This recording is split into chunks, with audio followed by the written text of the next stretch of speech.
दोस्तों आज सुबह से हमारी तरफ से इसलिए किसी वीडियो को अपलोड नहीं किया जा रहा था क्योंकि बहुत सी फेक न्यूज फैलाने की इस समय कोशिश की जा रही है। लेकिन इस वीडियो में मैं जो आपको न्यूज देने वाला हूं वो पूरी तरीके से ऑथेंटिक है और इन सभी न्यूज को हमारी गवर्नमेंट की तरफ से खुद कंफर्म किया गया है। तो जैसा कि आप सभी जानते ही हो कि अब से कुछ ही मिनटों पहले हमारी सेना की तरफ से एक प्रेस कॉन्फ्रेंस की गई है और इस प्रेस कॉन्फ्रेंस में बताया गया है कि पाकिस्तान की तरफ से रात हमारे 36 अलग अलग टारगेट को हिट करने की कोशिश की गई थी और इस दौरान पाकिस्तान की तरफ से 400 के आसपास ड्रोनों का इस्तेमाल करते हुए भारत के अलग अलग शहरों को और मिलिट्री इंस्टॉलेशन को टारगेट करने की कोशिश की जा रही थी। पाकिस्तान की तरफ से जिन ड्रोनों का इस्तेमाल किया गया है वो टर्किश ड्रोन थे और जिन ड्रोनों से पाकिस्तान इस अटैक को अंजाम देने जा रहा था वो कमर्शियल ड्रोन थे जिनको मॉडिफाई कर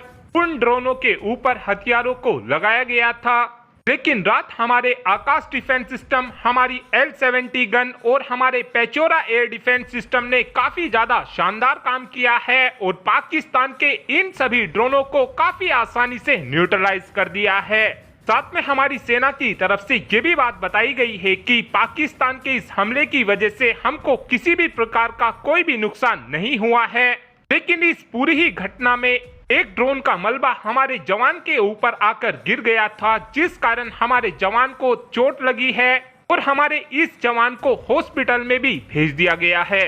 पाकिस्तान की इस हरकत के बाद भारतीय सेना की तरफ से भी पाकिस्तान के खिलाफ कार्रवाई की गई और सुबह ही हमारी सेना की तरफ से पाकिस्तान के ऊपर कामिकाजी ड्रोनों की मदद से हमला किया गया और हमारी सेना के इस हमले के दौरान पाकिस्तान के एक डिफेंस सिस्टम को तबाह फिर से कर दिया गया है। इस समय हमारी सेना की तरफ से ये बात बिल्कुल साफ कर दी गई है कि अगर पाकिस्तान की तरफ से फिर से कोई भी हरकत करने की कोशिश की जाती है तो हम पाकिस्तान की उस हरकत का पाकिस्तान से भी ज्यादा घातक तरीके से जवाब देंगे। साथ में इस समय यह भी बताया जा रहा है कि रात पाकिस्तान की तरफ से फतेह 2 को भी दागा गया था जिसको हमारे आकाश डिफेंस सिस्टम ने काफी आसानी से न्यूट्रलाइज कर दिया था। इस वक्त पाकिस्तान की मीडिया में यह भी फेक न्यूज फैलानी शुरू कर दी गई है कि हमने भारत के S-400 डिफेंस सिस्टम को मारकर गिरा दिया है। लेकिन पाकिस्तान की तरफ से जिस इमेज का इस्तेमाल किया जा रहा है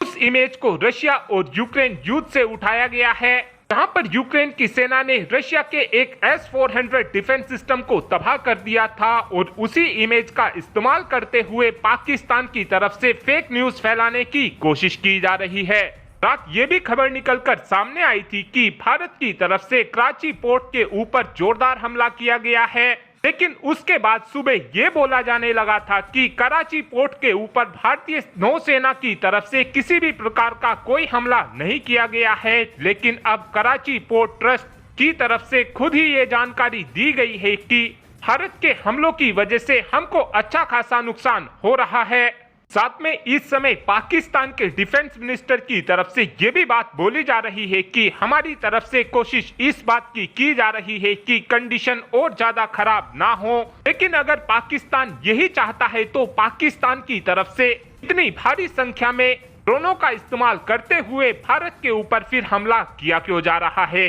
लेकिन इस समय भारत की तरफ से ये बात बिल्कुल साफ कर दी गई है कि जिस हिसाब से पाकिस्तान की तरफ से हमला किया जाएगा हम उससे दुगनी घातक तरीके से पाकिस्तान को मुंह तोड़ जवाब देंगे।